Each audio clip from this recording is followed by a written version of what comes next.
दोस्तों good morning, आपका स्वागत है इजी कॉन्सेप्ट में। आज हम पढ़ने वाले विज्ञान में सेट नंबर डी का क्वेश्चन नंबर फर्स्ट। सही विकल्प चुनकर लिखिए। नंबर 1, CaO प्लस H2O बराबर Ca कोष्टक में OH बन कोष्टक बन 2 प्लस उष्मा उपयुक्त अभिक्रिया है। तो ये दोनों कौन सी अभिक्रिया है? तो एक संयोजन अभिक्रिया है और साथ ही उष्मा निकल रही है, तो उष्मा क्षेपीय अभिक्रिया है। मतलब उपयुक्त दोनों सही कथन है। कोई विलयन लाल लिटमस को नीला कर देता है, तो उसका पीएच मान संभवतः क्या होगा? तो उसका पीएच मान संभवतः 10 से अधिक होगा, लेकिन ऑप्शन में 10 है, इसलिए आंसर 10। अमाशय के आंतरिक स्तर को हाइड्रोक्लोरिक से रक्षा निम्न में से किसके द्वारा होती है? तो म्यूकस या श्लेष्मा द्वारा।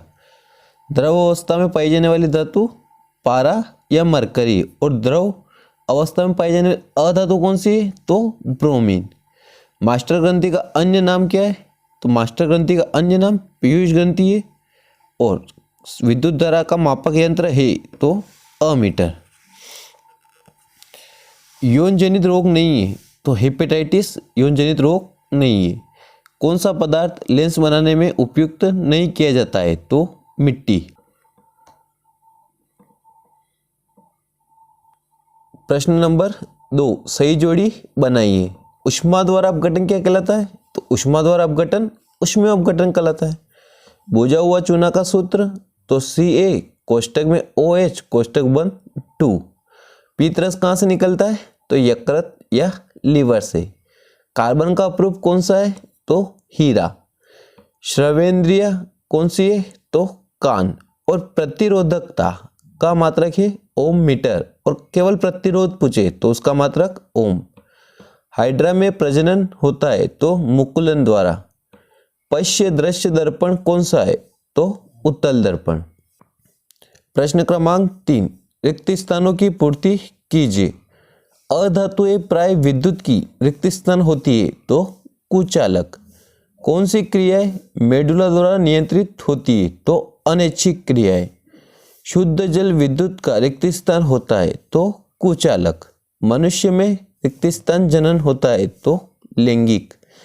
पीढ़ी दर पीढ़ी लक्षणों का संचरण रिक्त स्थान कहलाता है तो अनुवांशिकी। सीधा तथा बड़ा प्रतिबिंब केवल रिक्त स्थान दर्पण में बनता है तो अवतल दर्पण में। श्वेत प्रकाश का रंगों में विभक्त होना रिक्त स्थान कहलाता है तो वर्ण विक्षेपण।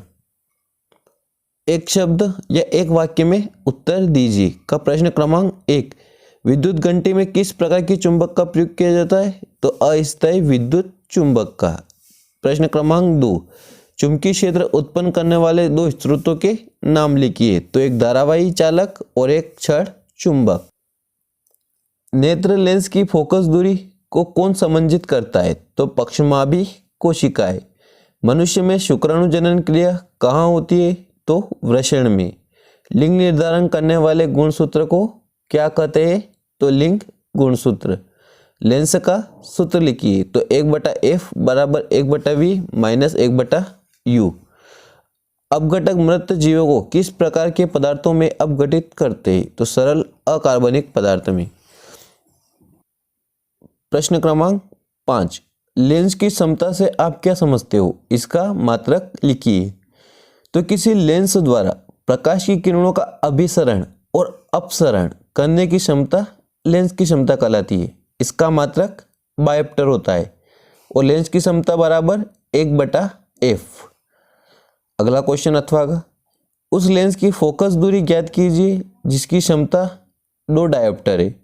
तो लेंस की क्षमता P बराबर 1/f या F बराबर 1/p। तो फोकस दूरी F निकालनी है। P का मान कितना है? 2। तो 1/2, तो 2 से भाग देंगे तो 0.5 मीटर। आंसर। प्रश्न क्रमांक 6, गोली दर्पण की वक्रता त्रिज्या को परिभाषित कीजिए। तो गोली दर्पण जिस गोले के भाग होते हैं उसकी त्रिज्या गोली दर्पण की वक्रता त्रिज्या कहलाती है। गोली दर्पण जिस गोले के भाग होते हैं उसकी त्रिज्या गोली दर्पण की वक्रता त्रिज्या कहलाती है। वक्रता त्रिज्या R बराबर 2 गुणित F या कोष्टक में फोकस दूरी, तो R बराबर 2F। अथवा क्वेश्चन है, एक गोली दर्पण की वक्रता त्रिज्या 20 सेंटीमीटर है, तो इसकी फोकस दूरी क्या होगी? तो गोली दर्पण की वक्रता त्रिज्या अगर R बराबर 20 सेंटीमीटर है तो फोकस दूरी F बराबर R बराबर 2F, तो F बराबर R बटे 2। तो R का मान कितना है 20, तो 20 बटे 2, 2 से 20 काटे कितने बार 10, तो 10 सेंटीमीटर क्या है इसकी फोकस दूरी। अगर आपको वीडियो पसंद आए तो वीडियो को लाइक और चैनल को सब्सक्राइब जरूर करें। ऐसे ही आगे और अन्य सेट भी अपलोड किए जाएंगे। प्रश्न क्रमांक के बाएं हाथ का नियम लिखिए। तो अपने बाएं हाथ की तर्जनी, मध्यमा व अंगूठे को हमें परस्पर लंबवत दिशा में फैलाए और यदि तर्जनी चुंबकीय क्षेत्र की दिशा और मध्यमा चालक में प्रवाहित विद्युत धारा की दिशा में संकेत करता है तो अंगूठा चालक के बल की दिशा की ओर संकेत करेगा। विद्युत फ्यूज क्या है, इसका उपयोग लिखिए। तो विद्युत फ्यूज वह युक्ति है जब परिपथ में अति भारण या लघु पतन के कारण बहुत अधिक धारा प्रवाहित होती है, तब विद्युत फ्यूज का तार गर्म होकर पिघल जाता है जिससे परिपथ टूट जाता है। फ्यूज तार उच्च प्रतिरोधकता और गलनांक कम गलनांक का होता है, जिससे अधिक तापमान पर वह गल कर टूट जाता है। यह इसका उपयोग, तो यह विद्युत उपकरणों को सुरक्षित रखने में किया जाता है। प्रश्न क्रमांक 8वां, गैल्वेनोमीटर को परिभाषित कीजिए। तो गैल्वेनोमीटर परिपथ में विद्युत धारा के मापन में जिस उपकरण का प्रयोग किया जाता है उसे गैल्वेनोमीटर कहते हैं। 8वें का अथवा, दिष्ट धारा के दो स्रोत लिखिए। तो नंबर 1 रासायनिक विद्युत सेल और सौर विद्युत सेल। प्रश्न क्रमांक 9वां, परिभाषित कीजिए खनिज, अयस्क, गैंग और सोनोरस। तो खनिज नंबर 1, पृथ्वी से प्राप्त वे प्राकृतिक पदार्थ जिनमें धातुएं या यौगिक किसी न किसी रूप में समाहित होते हैं खनिज कहलाते हैं। अयस्क, तो ऐसे खनिज जिनमें धातु आसानी से प्राप्त की जा सकती है अयस्क कहलाते हैं। मतलब ऐसे खनिज जिनमें धातु अधिक मात्रा में होती है वो अयस्क कहलाते हैं। गैंग, तो अयस्क में उपस्थित अशुद्ध या व्यर्थ पदार्थ क्या कहलाते हैं, गैंग। सोनोरस, तो वे धातुएं जो कठोर सतह से टकराकर ध्वनि उत्पन्न करती है सोनोरस कहलाती है या सोनोरस कहते हैं। प्रश्न क्रमांक 10वां, जनन क्यों आवश्यक है? तो प्रत्येक जीव अपने समान संतति को उत्पन्न करता है, उसे जनन कहते हैं। जनन अपने जीवन के अस्तित्व को बनाए रखने के लिए आवश्यक है। गर्भ निरोधक युक्तियों के नाम लिखिए। तो गर्भ निरोधक युक्तियों के नाम, तो महिला द्वारा कॉपर टी का उपयोग और हार्मोन संतुलन के लिए गोलियों का सेवन करना गर्भ निरोधक युक्तियां है। प्रश्न नंबर 11वां, आनुवांशिकता क्या है, इसके जनक कौन है? तो जीवधारियों में पीढ़ी दर पीढ़ी विभिन्न लक्षणों का संचरण आनुवांशिकता कहलाता है। आनुवांशिकी के जनक ग्रेगर जॉन मेंडल है। इसके अथवा क्वेश्चन है, द्विसंकर क्रॉस को परिभाषित कीजिए। तो दो विपरीत लक्षणों को साथ लेकर कराए गए संकरण को द्विसंकर क्रॉस कहते हैं। प्रश्न क्रमांक 12वां, परिभाषा लिखिए। नंबर 1 विभवांतर, प्रतिरोध, विद्युत लेपन और ओम का नियम। तो विभवांतर, विद्युत क्षेत्र में एकांक धनावेश को एक स्थान से दूसरे स्थान तक लाने में जो कार्य किया जाता है तथा दोनों बिंदुओं के बीच विभवांतर कहलाता है। इसका मात्रक वोल्ट है।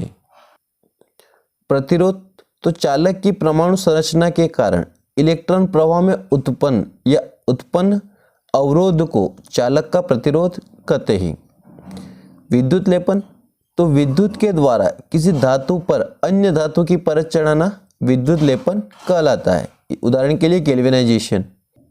ओम का नियम क्या है? तो यदि ताप और भौतिक अवस्था में अपरिवर्तित रखी जाए तो किसी प्रतिरोध के बीच उत्पन्न विभवांतर उसमें प्रवाहित धारा I के समानुपाती होता है। अतः विभवांतर धारा के समानुपाती है। तो V बराबर IR, जहां R एक नियतांक है जो प्रतिरोध है।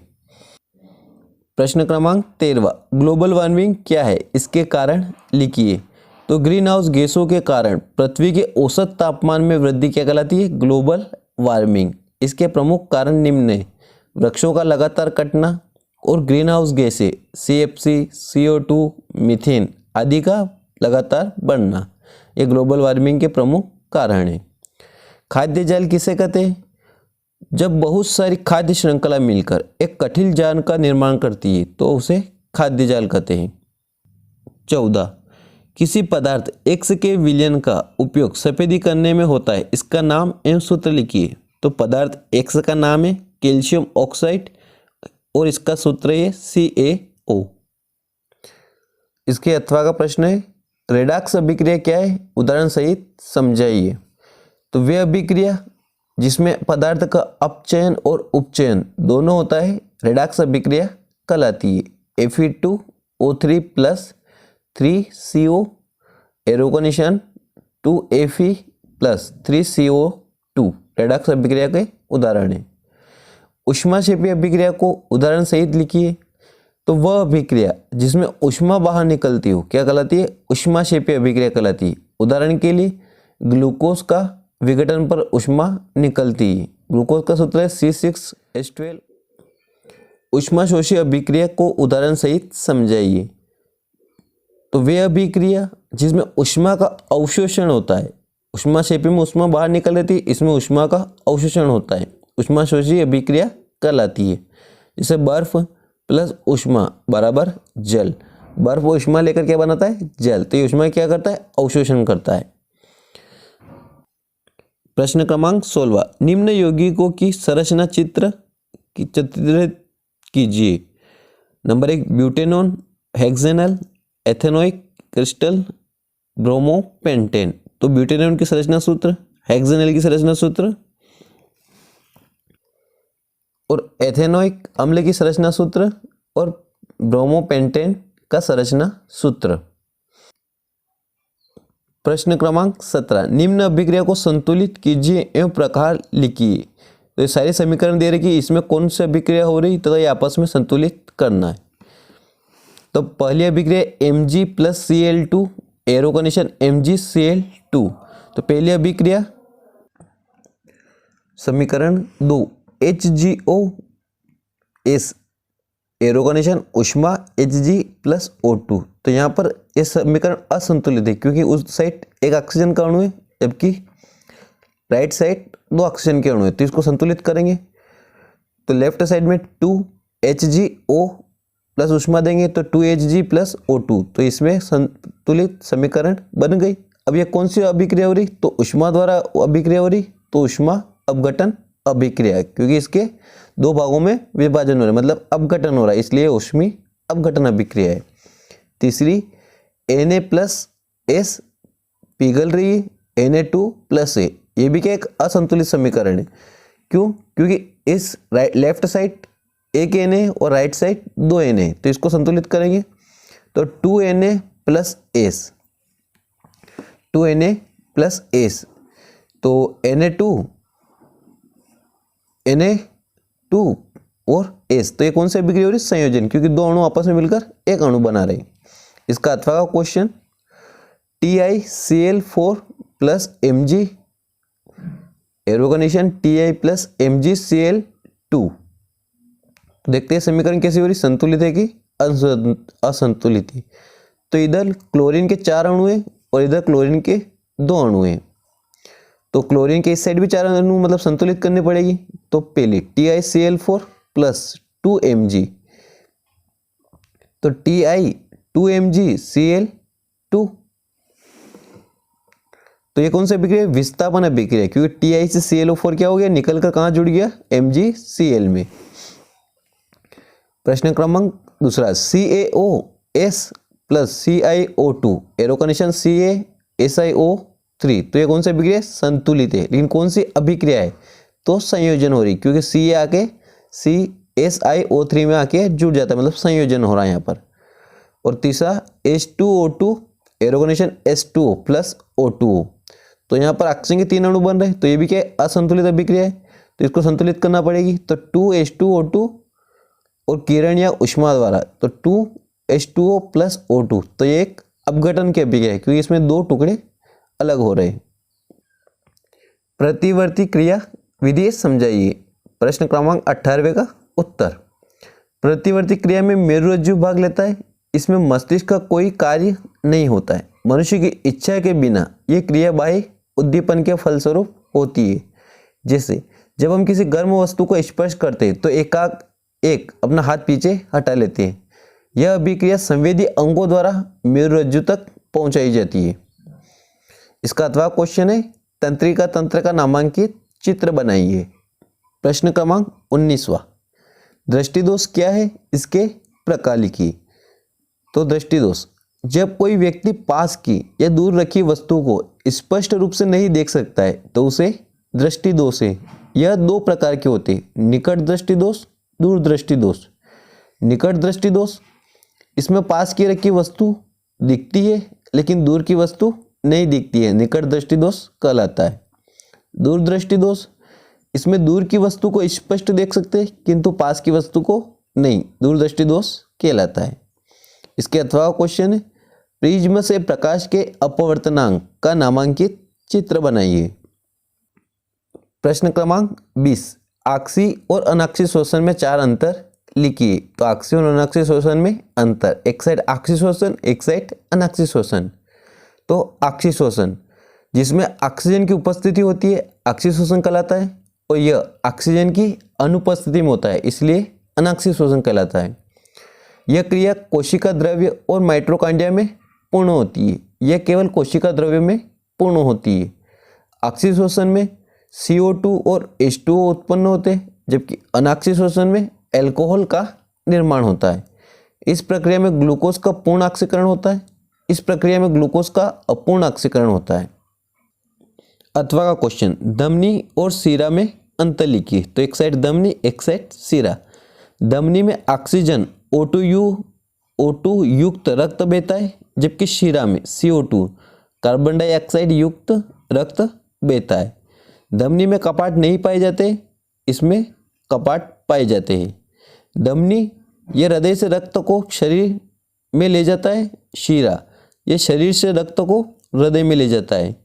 धमनी की दीवारें मोटी होती है, शिरा की दीवारें पतली होती है। प्रश्न क्रमांक 21वां। साबुन और अपमार्जक में 4 अंतर लिखिए। तो एक साइड साबुन, एक साइड अपमार्जक। तो साबुन कठोर जल के साथ झाग नहीं देता है, अपमार्जक कठोर जल के साथ झाग देता है। यह कपड़े धोने के लिए उपयुक्त नहीं है, अपमार्जक कपड़े धुलाई के लिए उपयुक्त है। साबुन वसा अम्लों के सोडियम और पोटेशियम लवण होते हैं, जबकि अपमार्जक एल्किल अम्लों की लंबी श्रृंखला वाले सोडियम लवण होते हैं। यह जल में उपस्थित कैल्शियम और मैग्नीशियम के साथ अविलेय पदार्थ बनाते हैं। यह जल में उपस्थित कैल्शियम और मैग्नीशियम के साथ अविलेय पदार्थ बनाते हैं। प्रथम 4 हाइड्रोकार्बन के नाम, सूत्र एवं संरचना सूत्र लिखिए। तो प्रथम 4 हाइड्रोकार्बन मीथेन, इथेन और प्रोपेन। तो मीथेन का CH4 मतलब 1 कार्बन का अणु और 4 हाइड्रोजन के अणु। इथेन में C2H6 मतलब 2 कार्बन के अणु और 6 हाइड्रोजन के अणु। प्रोपेन में 3 कार्बन डाइऑक्साइड के अणु, 3 कार्बन के अणु और H हाइड्रोजन के अणु। और लास्ट है ब्यूटेन। ब्यूटेन में 4 कार्बन के अणु और 10 हाइड्रोजन के अणु। यह हाइड्रोजन के 4 संरचना सूत्र इस प्रकार है। प्रश्न क्रमांक 22वां। विरंजक चूर्ण का रासायनिक नाम, सूत्र एवं 2 उपयोग लिखिए। तो विरंजक चूर्ण का रासायनिक नाम कैल्शियम ऑक्सीक्लोराइड है, जिसे CaOCl2 इसका सूत्र है। इसका उपयोग कीटाणुनाशक के रूप में कागज एवं कपड़ों का रंग हटाने में विरंजक चूर्ण का उपयोग किया जाता है। अथवा का क्वेश्चन है, धावन सोडा और बेकिंग सोडा के सूत्र एवं 2 उपयोग लिखिए। तो धावन सोडा का सूत्र है Na2CO3 सोडियम कार्बोनेट, और इसका उपयोग कांच, साबुन और कपड़े उद्योग में तथा घरों की साफ सफाई में धावन सोडा का उपयोग किया जाता है। अगला है बेकिंग सोडे का सूत्र लिखिए। तो बेकिंग सोडे का सूत्र है NaSCO3, सोडियम हाइड्रोजन कार्बोनेट या सोडियम बाइकार्बोनेट। इसका उपयोग सोडा अम्ल अग्निशामक रूप में किया जाता है। बेकरी उद्योग तथा वस्तुओं को मुलायम बनाने में इसका उपयोग किया जाता है। Thank you. अगर आपको वीडियो पसंद आए तो वीडियो को लाइक और चैनल को सब्सक्राइब जरूर करें।